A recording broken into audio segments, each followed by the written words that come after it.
I am a big proponent, as you can imagine, being on the board of a very prestigious technical college. I'm very big proponent of new college grad hires. We've hired a good number of them here, and I think that being able to train some of the brightest minds on some of the newest technology to solve some of the hardest problems is just awesome to watch. I'm Rebecca Murphy, and this is Engineering Unblocked. Engineering Unblocked is brought to you by Swarmia, the engineering intelligence platform that's trusted by some of the best software companies in the world, including startups like Superhuman, scale-ups like Miro, and several Fortune 500s. On today's show, I'm talking to Allan Leinwand, the Chief Technology Officer at Webflow. Previously, he was the Senior Vice President of Engineering at Slack, CTO at ServiceNow, and CTO at Shopify, so I think we'll have a lot to talk about. So, Allan, thanks so much for joining. Thanks for having me, Rebecca. Yeah. So I don't know, you can do your own brief little intro here if you'd like, and just give me your elevator pitch for who you are and what you're up to these days. Yeah, I mean, very briefly, I am CTO here at Webflow, and I am trying to build the future of the web. So I'm having a lot of fun doing that, and really enjoying my time here building and doing all of the engineering things here at Webflow. And just for anyone who doesn't know, what does Webflow do? Sure. Webflow is a platform which we call the Website Experience Platform. Essentially allows you to build a website, modernize that website, optimize it, do A/B testing, do analytics on it, and do localization, which means changing in multiple languages. It's powered by our own CMS, our content management system, which is sort of a database behind the scenes. And the big claim to fame for Webflow is we are a visual first website design tool. You've been a CTO or some other kind of engineering leader at a ton of companies that people have heard of: Slack, ServiceNow, Shopify, and now Webflow. I was talking earlier with some people at work about how there's so many different archetypes of CTOs, from the co-founder who grows up to be the CTO to CTO who comes in and helps a more mature business that's trying to grow. So what's your CTO / SVP / VP archetype? Yeah. I mean, I think I'm lucky enough that I kind of come in to be the leader that wants to scale and grow the business. I've always had the opportunity to sort of come in to a company that is on that inflection point, ready to hockey stick up, and really sort of help the team come in and execute. That's what I really think about. I think about how can I best fit into the puzzle pieces of leadership the company already has, and how can I make myself sort of like help complete the puzzle. I'm really challenged by trying to figure out, are there organizations or other technologies that I haven't played around with before? Like you said, ServiceNow, which is obviously IT workflow, Shopify, e-commerce, Slack, business communications. I wasn't really an expert in those tools before I joined those companies. But I think understanding how can you take good engineering discipline, good engineering practices, and apply it to, at least in my case, very, very large scale SaaS is kind of what I like to do. It's interesting. You often see people move through very similar companies, but kind of is there a common thread here, or is it just scaling and interesting problems? Which I'm very, if that's the end of your answer, I'm sympathetic to that, because I also Swarmia is the smallest company I've worked at, but it is I generally love going into places that have created enough interesting problems in their early growth. So is that kind of your thing too? Yeah, I mean, very early in my career, I was one of the first dozen or 24 engineers at Cisco Systems.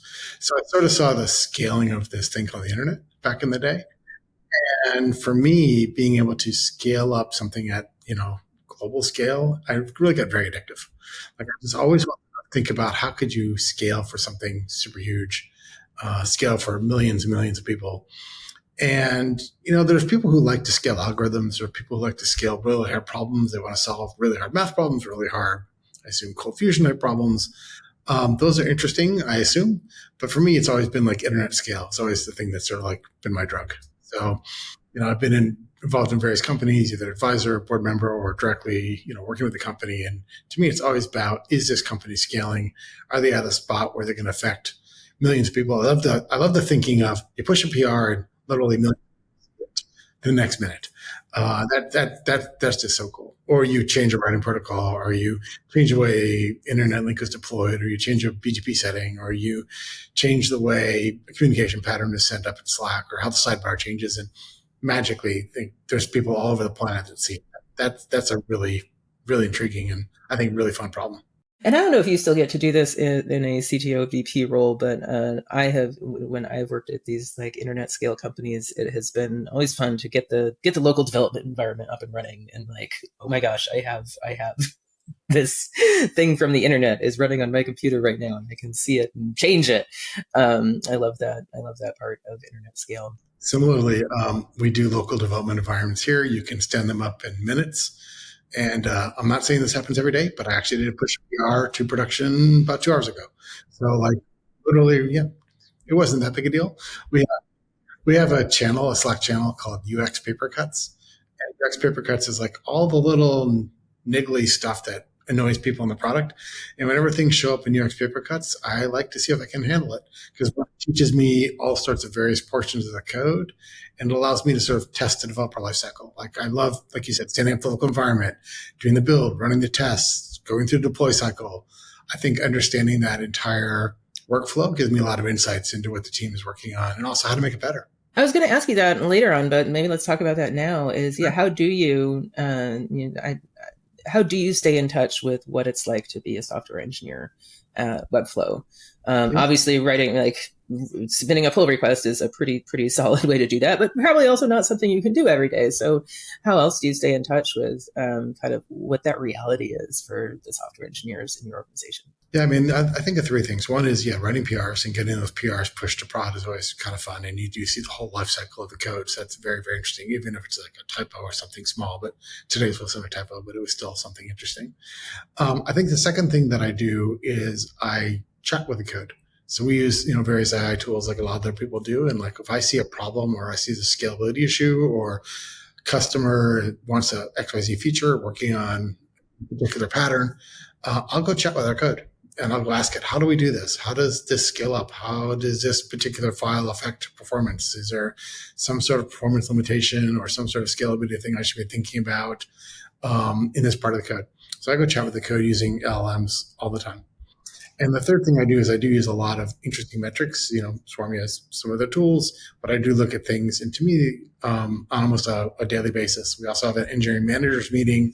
So everyone in engineering leadership gets together for a half hour once a week. Sometimes we cut it to be a little bit shorter if there's not very many exciting things going on. But the top line metrics in terms of, PRs pushed per day, to me, a really key one is PR review time. Like, I want to make sure our PR review time is 4 hours or less, sometimes way less. And I'm really looking to sort of look at each individual team and understand how those metrics affect their daily lives. And, there could be a team whose PR review time goes way up, and it could be that someone's on vacation or there's a time zone difference or something like that. But I think understanding the life cycle of what the engineers are doing, how that life cycle is affected and grows over time, and then being able to sort of really stay, baseline grassroots into what the teams are doing.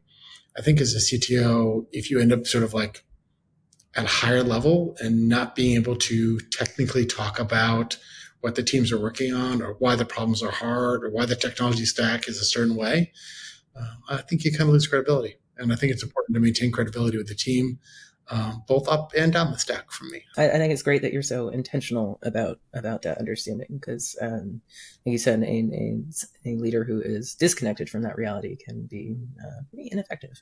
So I'm guessing this is the first-ish job where you've had a tool where you could just type and ask questions at the code.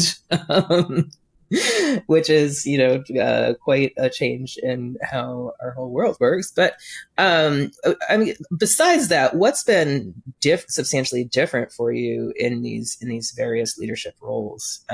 We've talked about what's been the same, but what have you kind of learned and maybe brought with you as you have accumulated this experience?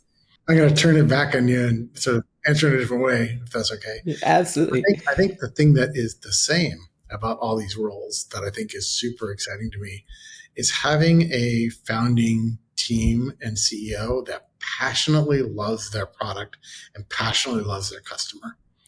I mean, again, I'm not the engineering expert on almost any company's product that I've shown up to help lead, but having someone, whether it was Toby at Shopify or Frank Slootman at ServiceNow or Cal and Stewart at Slack, I mean, these people lived, breathed spoke the language of the product and the customer 24 hours a day, 7 days a week. And it's super inspiring to me. Here we have, Vlad and Bryant and Sergey who helped found the company here at Webflow. And they're all still involved on a daily basis. Like every day they're involved and they're in the product and they're helping us set direction and they're helping us build the right technology and they're helping guide me in terms of what the teams need to execute on and trends they're seeing in the market. And I really think that having that founder mentality and that push from the founders to do what and execute their vision is super important. And I think that's something that's similar across all the different roles I've worked at. I haven't worked at a company with a CEO that wasn't that in quite some time. And that's what's similar, I think. And that's what I really enjoy. I'm curious how you learned that. I was looking, you will go all the way back to Hewlett Packard in the late 80s. Is that right? You still aren't as cool as the person I interviewed who worked on some show on Nickelodeon in the mid 80s. That was that was pretty cool. And now he's doing internet things, of course. So yeah, HP was a very different company then. Cisco is a very different company when you're engineer number 12 from what it is today. But when did you kind of first get to encounter that founder mentality? Yeah, I mean, I joined Cisco and I think I was I don't know, the first 50 engineers. I don't want to overstate where I joined, but I met Len and Sandy, and that was my first. Len Bozek and Sandy Lerner were the founders of Cisco. I remember they both interviewed me for the job. It was just inspiring to me. You're right. I was at HP out of college, and HP was a big organization at the time, run by somebody who's I probably never met. I'm sure I never met. And then I met Len and Sandy, and they had this vision and this drive and this technical knowledge and this passion for what they were doing. It just got intoxicating. So I think that's really key. And I think once I kind of got that drug invested into my DNA, or injected into my DNA, I should say, it kind of took hold and sort of changed me a little bit. And I really, I did a startup along the way, a company called Digital Island in the late 90s through the .com. And again, the founder there is a gentleman named Ron Higgins. He believed in this product. He knew what it was. He had a vision. He just needed someone to come in and help him execute. Mm-hmm. I was lucky enough to help, be involved in that. And that's really what it boils down to me is how can I take what I think I do pretty well, which is engineering execution, and apply it to whatever the company is focused on. In my particular world, it's always been SaaS or internet or cloud, if you want to call it that, software as we used to call it. But I think that's kind of my sweet spot. If someone said, Allan, we want you to come in and run an engineering team working on a chip design, that wouldn't be me. Might not be you. Might not be. I know my own skill sets, Rebecca, and I also know that. So this is a somewhat interesting career path to be this kind of serial CTO, right? Or serial engineering leader of some sort, senior engineering leader of some sort. And what would you tell somebody today who wants to be in that kind of role? What have you had to learn in order to be successful serially in these roles? I think the thing that I've done is I really love to dive into the technology stack. I mean, early in my career, I made a decision that I was going to be really deep in something. And I think that's something really important. I became really deep in networking, deep, bytes and, really deep into networking. Manchester encoding, IP formats, CRCs, all sorts of deep stuff in networking. What I found is I moved from networking sort of up the stack into the software layers, into the comm layers, into the application layers, is a lot of those basic primitives sort of maintained. I think they say there's 8 algorithms in CS that just keep over and over and over again. And I once I understood those algorithms and once I understood how things worked, I could apply those patterns over and over and over again to different technology stacks. I mean, I'll give you an example, and this is going to be a really bad analogy, and it's not technically perfect, so I'm going to feel bad about saying it, but it's close.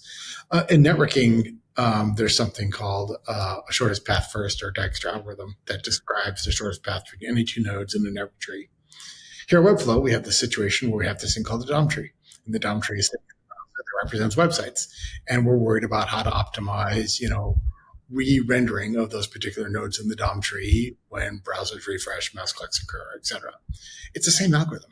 I mean, it's the same sort of Dijkstra algorithm to figure shortest path first between any 2 points on a tree, applied to different disciplines and different software stacks. And one happens to be Manchester encoding and OSPF and BGP, and the other one happens to be DOM tree traversal by node. So it's just sort of different, but kind of the same. So I guess my advice back to your original question would be, get in deep with something you love, something you can find patterns with, something that you can take that pattern and repeat up and down the technology stack and look for those patterns. That's been super useful for me, is to be able to apply those patterns in very useful and meaningful ways. Maybe that's what I've been doing. So I grew up in front end land, so exactly the opposite of, like, I don't know, it can get much more opposite than that. Although eventually in front end land, you do have to understand more about networking than you might in other disciplines. But yeah, I also say, like, it's all the same problem, like, once you zoom out, or the same 8 problems or whatever. And I think the challenge is then to go deep and then come back up. Yeah. Because it took me a long time to realize that I was sort of like lacking confidence because I was so deep in JavaScript. I was like, well, this is all I can do. This is all I know. And when I finally came up for air, it was like, oh, it's all the same. Yeah. really is. It's all ones and zeros eventually. Eventually. I want to zoom in on Webflow a little bit, because of course that's where you are today. And we talked a little bit too about the arrival of AI and how you're using that. So I know Webflow is growing, and we're also in this age of AI. So and like I said, not a lot of leaders have gotten to work with those two facts. In fact, lots of leaders right now in the age of AI are seeing their teams decline or stabilize in size. And so I'm really curious to hear kind of how you're thinking about that growth, the hiring, the organization of teams, and all of it, in the context of, we have this semi-magical tool available to us. I know it's not magic, still ones and zeros, but we have this, it can feel pretty magical tool that didn't exist before. So how's that influencing how you're thinking about hiring? Yeah. So fortunately here at Webflow, we have such a big market and such a big problem space that we haven't written all the code for it yet. We are continuing to grow into various areas. If I think about Webflow 2.5 years ago when I got here, it was basically a website builder, a visual website builder. But we expanded into what's called website optimization, personalization, A/B tests. We've expanded into localization, which is language translation. We've expanded into analytics. We're expanding into other markets as well. And I think that has allowed us to need more engineers to be able to write that code. With that said, we are definitely continuing to hire, and we see AI as a way to augment what engineers do in a way that makes them more productive. So I don't see AI necessarily replacing engineers. I do see AI as making it easier for everyone to potentially be an engineer. We have product people now that are, vibe coding their ways into POCs instead of writing PRDs, which is amazing.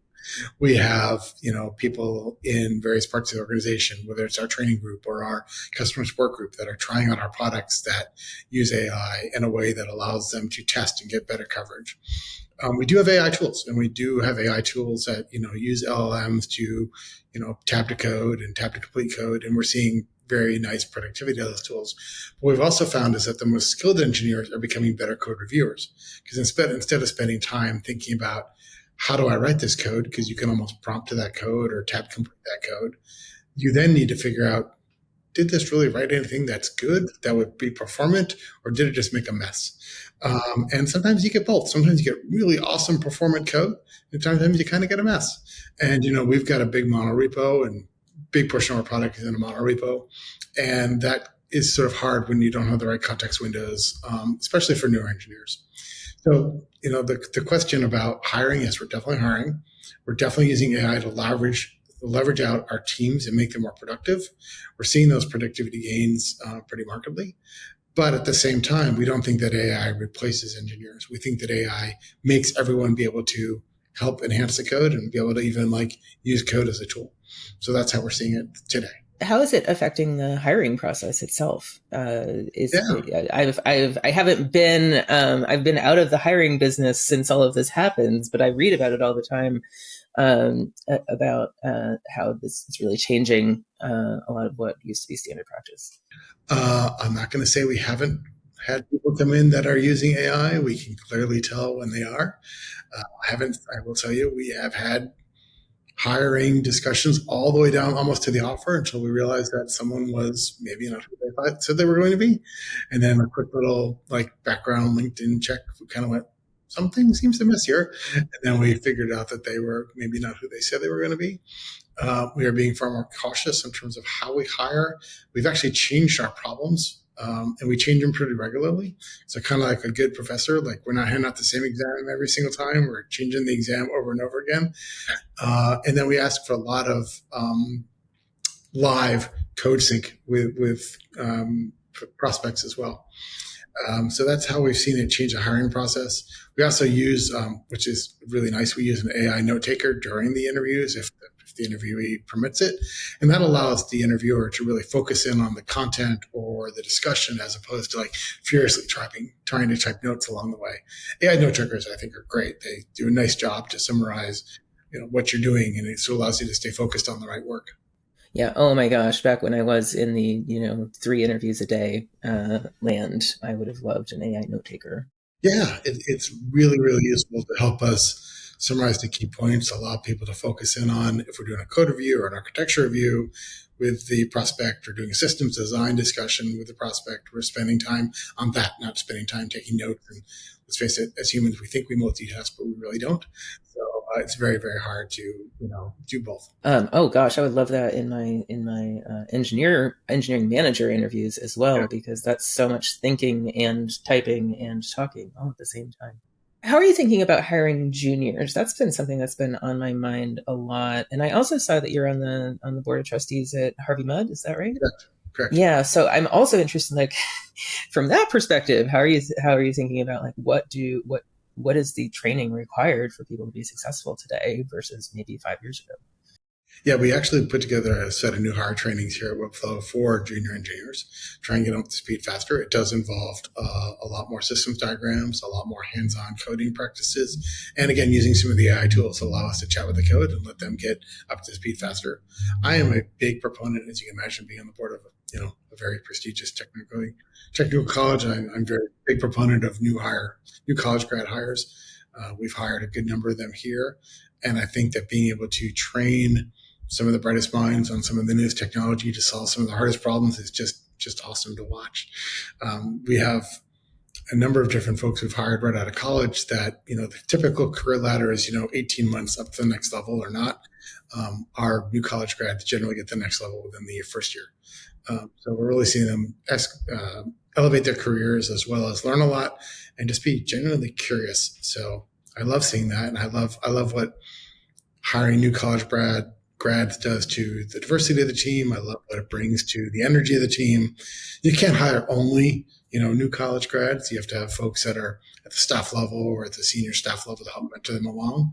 And we put that as part of the overall way we archetyped each team in terms of like what the load is on the team, what the balance of the different career levels are on the team. We look at that pretty regularly. But yeah, new college hires, bring them on. I love them. I'm imagining I've worked with some incredible new college hires. And also you can try to just hire new college grads. It just doesn't go well. It's possible. I've seen it. But yeah, what is I think about when I've been managing new grads, and it's, simple, well-defined tasks in a pretty limited scope. But AI is decent at that now. Like the kinds of tasks that you might give to a new grad. So how is their job changing versus maybe what that new grad job looked like 5 years ago? I think AI is allowing them to come up to speed faster. You're right. I mean, they come up to speed faster. They're able to take those simple bug fixes, things that come in via support, things that you'd think junior engineers would work on, and get context a lot faster than they would have in the past. And with that context, I think they're actually moving up the career ladder much faster. And that's what I've seen. I've seen new college grads come in, be able to chat with the code, get context on the code, fix bugs in the code, understand what they're doing, and what you might think of someone of at a role they might have been for a year or so. They're able to like move up the stack because they're able to like now take a look at the architecture, or now take a look at how different systems work together. I think about new college grads, like, as you said, Rebecca, sort of on a particular team with a particular set of tasks.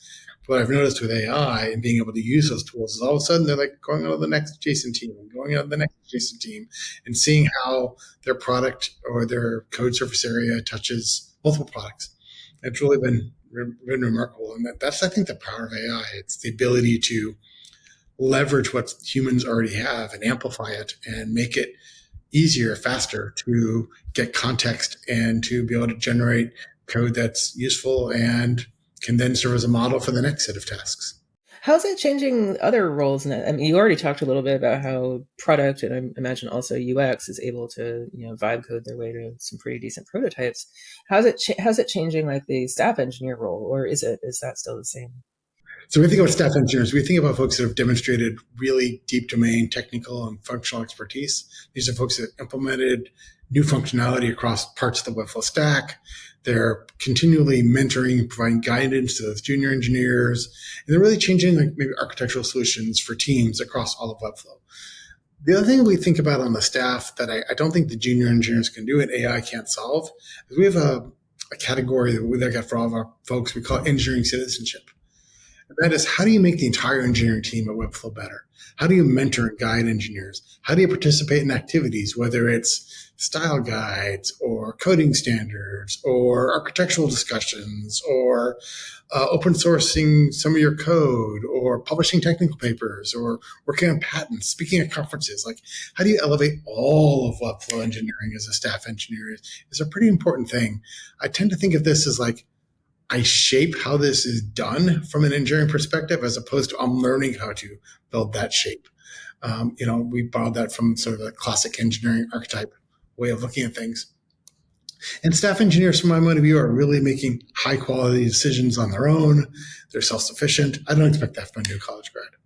And when I think through that, there's just a lot that I really like to see out of staff engineers. And we have a good chunk of staff engineers here at Webflow that are really able to bring those new college grads in and really continue to scale the org in a really, really fundamental way, which is pretty awesome. This is an unpopular topic, but it's much more present topic than maybe it was in the last few years, based on the people that I'm talking to. How do you think of performance management, and has that changed at all in the last few years as the cost of doing business has gotten higher? Quickly thinking back to the last 2 or 3 years, or even 4 years, we haven't done any real big change in performance management. I think that we are looking at different metrics, which might give us insights into people's performance. But, we don't look at metrics like that comes from Swarmy and other tools at an individual engineer basis. We think that's not the right way to do it. We're not looking for lines of code per engineer, or PRs per engineer, or anything like that. We're looking at aggregate, what we're doing. Like, how in aggregate is this team doing? How in aggregate is this, we call them pillars, group of team doing?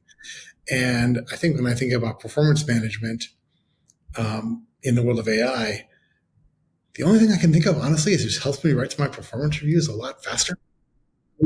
I mean, I'll just give you an example. We just went through a performance review cycle here. And we have a set of core competencies that we define for each level of the engineering career ladder. We have a set of company-wide core behaviors we expect that people to do. I literally made a GPT. I fed in the core behaviors. I fed in the career ladder. And then for each person, I would say something along the lines of, write a performance review for Rebecca, make it 100 words or less. Here's 3 bullets of what she did. Use the core competencies, use a career ladder. And it would just pump out something that was probably 85, 90% close enough. And I would edit, maybe add a little bit of Allan, flair to it, or Allan, style to it, and submit it. And I think I got through my performance reviews, instead of maybe half hour or 45 minutes per person, I want to say it's 10 minutes per person. So it was great. That would have greatly reduced the amount of scotch I drank during performance review season. I'm not so sure I want to get a performance review after my manager has drank a bunch of scotch. Maybe, I don't know, maybe it'd be better. Maybe better, maybe worse. No, you drink the scotch after you've spent 8 hours on performance reviews. So, I mean, but that's how performance reviews have changed. The things that we evaluate performance on, the characteristics we're looking for haven't really changed in the world of AI. But writing those reviews, way simpler. The point of the performance review written document is really not the written document. It's the conversation you have with the person that you're having. So I would look at the performance review doc as a catalyst for a conversation. And hopefully a conversation that you've been having all along and not just suddenly starting today. Yeah. I want to come back to PRs per dev as a metric. You just mentioned that it's not something that you use on an individual level, which is fantastic. I have seen it misused at that individual or trying to find the inactive engineers, right? So you start to, it doesn't quite get down to the individual level, but it gets real close. I'm curious, how do you use that? Because of that experience I had, I'm a little twitchy about it as a metric, but I also think that it's one of the best lagging metrics that we have for kind of the overall capacity of the engineering organization. If we assume that all pull requests are good, which is a bold assumption, but if we assume all pull requests are good and driving toward business outcomes, then we can say that the number of pull requests that we're creating per engineer is a lagging metric of our kind of capacity. I agree as a lagging indicator, and being able to look at an aggregate is what I think through. That's right. Yeah. How do you talk about that metric up, down, and out? Yeah, I mean, we don't talk about it too much down, to be honest with you, primarily because I ask each of the engineering managers to look at their team and look at those metrics in aggregate. And then I ask the directors on top of those to look at their entire pillar, or the senior director or VP to look at their entire pillars in aggregate. And, to me, the absolute number isn't almost what matters. What matters is the slope of the line. If the slope of the line is down, maybe you lost headcount, maybe it was a vacation week. Maybe you're not doing as many PRs as you thought because you're in an architectural rewrite, or maybe there's an issue there that we should look at. So to me, it's the slope of the line when I'm talking into the org, as opposed to absolute numbers. When I'm talking up to the board, there is you can imagine we have VCs on our board, and the question is always, are you using AI enough, and are you as productive as you should per headcount? And at that particular point, it's more of like what you mentioned. It's PRs or features released per dev per quarter. So it's not very granular. It's like, quarterly board meeting, you've hired another 5% of the org. Is your PR rate up roughly about the same? And if not, why? That's sort of the conversation. I have this hypothesis that if you add 5 engineers, that number is going to tend not to go up as much as you might like it to. It's not that it's going to not go up at all, but whereas adding 5 engineers when you have 50, you might get like almost 5 worth of engineers out of that. When you add 5 engineers to 500, it may be a different story. So how do you first, do you agree that line is going to tend downwards as the code grows and as the number of people grow? And what are you doing to make it not? What are your mitigation strategies, or how do you think about what you're doing to make sure that number stays at least stays approximately where it is as you're adding engineers? Yeah, I'm not sure I agree, to be honest with you, but maybe. Ooh, tell me. I just think that, I probably do agree, specifically if you're talking about engineers need time to ramp up. So it's not like you had 5 engineers and magically the PRs jump, because engineers do need to ramp up. Also depends on the shape of that team. If you're adding 3, junior engineers as opposed to adding 3 senior staff engineers, that's also going to change that. So I guess it depends, is my short answer to you why I disagree. In terms of being able to think through what I look at, again, I'm looking at your basic metrics. To me, the tip of the iceberg is PR review time. Like, I really focus in on that. Because if a team is able to do quick PR reviews for themselves, then that tells me that they have the right expertise, they have the right context, be able to move the PRs through, and nothing sort of slows development teams down, which in my opinion is a bunch of PRs that are waiting on review for someone in a different time zone, someone in a different team, just everything just sort of grinds to a halt. So to me, the leading indicator is PR review time. And then you get into more, classic DORA metrics that I tend to look at. But PR review time is the one that I focus in on for each of the organizations within our team. And there's so much that can impact that. Like you said, it can be time zones. It can be crossing teams is one of the biggest causes, because generally if you're crossing time zones, you might also be crossing teams. It could be PRs that are really big that yes. People shouldn't be writing big PRs, or maybe they should be writing big PRs depending on the context. Right. Right. There's lots of things that affect it, but again, it's a slope of the line that matters. If that's the PR review time is constantly getting slower and slower and slower, I might poke on that team and go, "Tell me about that." And there might be totally legitimate reasons, but there might not be also. Right. Yeah, I want to poke at this a little bit more, because I love the idea of this curve, and bending that curve back upwards is really fascinating to me. And so if you don't agree, that's also fascinating to me. And I think it's, to me, it's kind of like graph theory of the more nodes that you have, the more complicated it is going to be to get messages between them, and the more effort that it's going to take. It sounds like, though, you're doing a lot of good things to mitigate that. And so maybe my claim is, if you weren't watching PR cycle time, you might see PRs per dev start to decline. I can see as the org gets bigger, if you're not looking at those metrics, or you're not educating or communicating to the team what metrics are important to keep velocity up, then yes, I could see that would be something that would happen. But I think if you have from the top down and from the bottom up, both people aligned on what does it mean to have a high velocity organization, what are the leading indicators that can help us understand where that velocity may be or may not be slowing down, at least as a starting point, again, for the conversation, I think that is the right way to approach it. Yeah, and it sounds like you're doing a lot of the correct mitigations. I'm curious, have you ever had to do this one mitigation for, let's say, cross-team pull requests and driving that PR review time up? One mitigation is a reorg, right? Yep. Maybe you're not structured right. What tools what levers have you had to pull to keep that number on track? Maybe here, or maybe in your past roles. I've done a lot of reorgs in my life. How's that? I've done a lot of reorgs. And I think you're right. I think the key thing that you start to see is when there's organizational tension and teams that aren't necessarily aligned, but need to be aligned.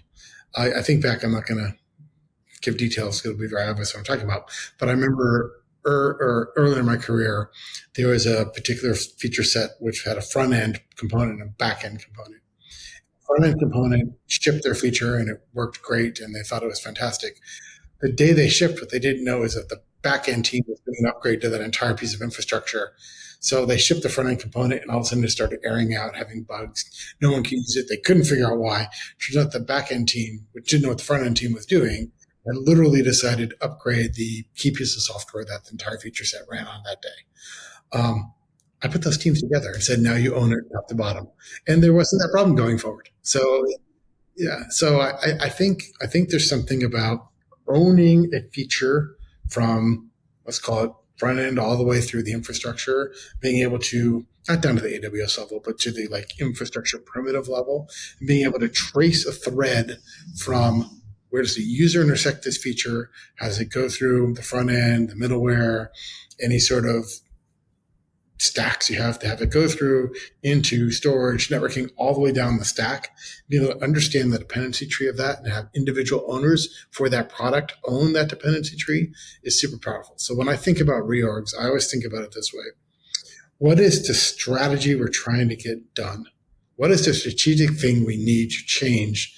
Like you said, maybe the team isn't executing. Maybe there's a disconnect. Maybe there's two teams that used to be far apart, but now depend on each other a lot. So strategically, they should become together. Then the next thing I think about is what's the organizational structure that would achieve that strategy? And I don't put names in boxes. And this is where people get tempted. They want to immediately start, well, so-and-so here, they can do that. Don't do that. Just literally put on a whiteboard, what is the strategy you're trying to achieve? We're trying to make this entire product, front end and back end, work together. What's the organizational strategy? Maybe it's one EM, maybe it's two EMs, maybe it's an org strategy that has a couple of different layers. And the third thing you do is then you put the names in the boxes. But you have to be able to say, like, what are we trying to get done? What's the right organization to allow that to get done? And then you say, okay, if we were to staff this today, who would we put in those boxes, or will we go outside? That's how I think about org structures, and that's how I think about when I have to do an org structure. That's the mental process I go through: is what's the strategy I want to get done? What is the right org structure to do this? Is it two orgs that are codependent on each other? Is it one org? Is it a tier of orgs? What would actually work best? And then I start putting names in boxes. So in your experience, especially in your current experience, because the software world has changed since 1988, right? Just a little bit. But in your current experience, what do you feel like or know that you are accountable for in your role, and who are you accountable to? I think in all the roles I've had over the past, couple roles, I feel most accountable to our customers. And that's sort of like cliche, but it's actually true. Like I really want to see the product through the customer's eyes, which is why I'm in there fixing paper cuts, because it just drives me crazy when I know customers are annoyed. So I feel I'm accountable to our customers. I feel I'm accountable in three ways. I have to make sure the product is up and available, because a SaaS product, if you're not available, kind of doesn't matter. You have to make sure it's secure. I don't want to leak customer data at any level, and I feel very accountable to make sure that our customer data is secure. And the last one is I feel accountable to make sure it's performant. So I want to make sure that the product is as performant as possible on the major user actions. So we measure, P90, P99, P80, P50 of most of the user actions in the product. And I've done that throughout my career, just so I can understand the common user behavior. So when I think about accountability, obviously I'm accountable to the customer to make sure it's up, secure, and performant. Internally, I'm accountable to the teams and making sure they have the resources and the tools and the infrastructure and the developer toolkits and everything they need in order to be successful. And of course, I'm accountable up to, our CEO and our board in terms of delivering key milestones. So like a lot of companies, we run quarterly OKRs, and, I read those OKRs every week. I make sure we're holding ourselves accountable to them. And I'm also one of these people that's very sort of rigorous around OKRs. Like, OKRs are not yellow, they're green or red in my mind. So like you either hit it or you didn't. And I make sure every KR is very, very measurable.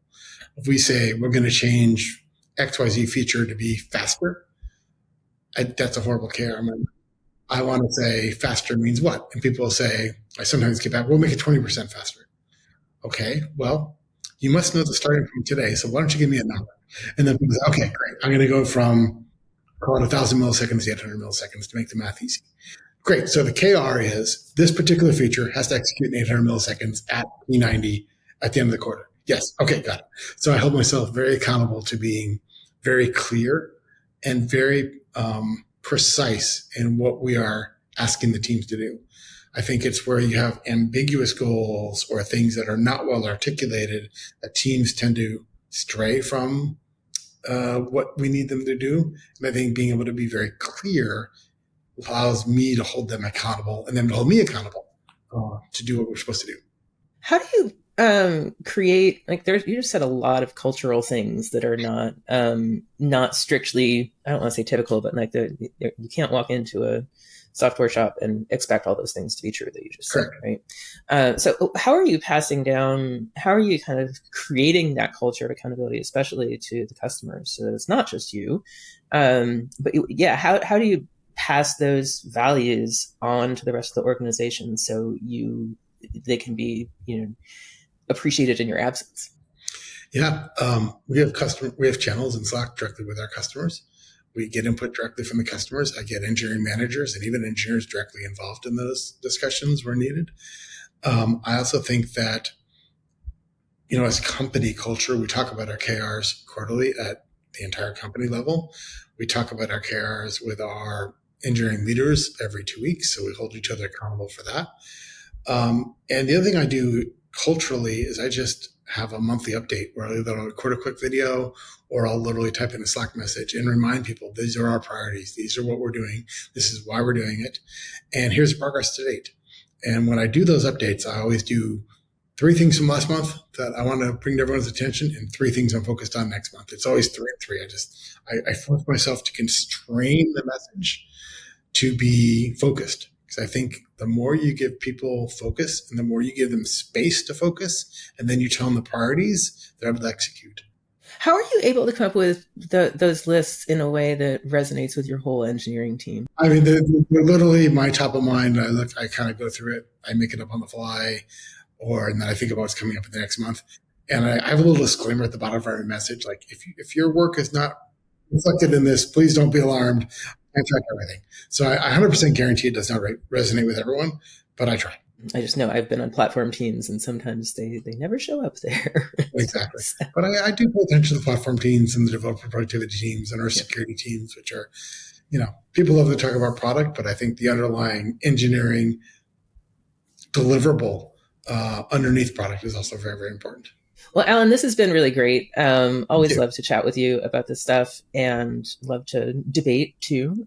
Thank you for a little bit of that. But yeah, great to have you and wishing you much continued success as you continue to be a serial engineering leader. Thank you, Rebecca. It's been a lot of fun. And that's the show. Engineering Unblocked is brought to you by Swarmia, the engineering intelligence platform trusted by some of the best software companies in the world. See you next time.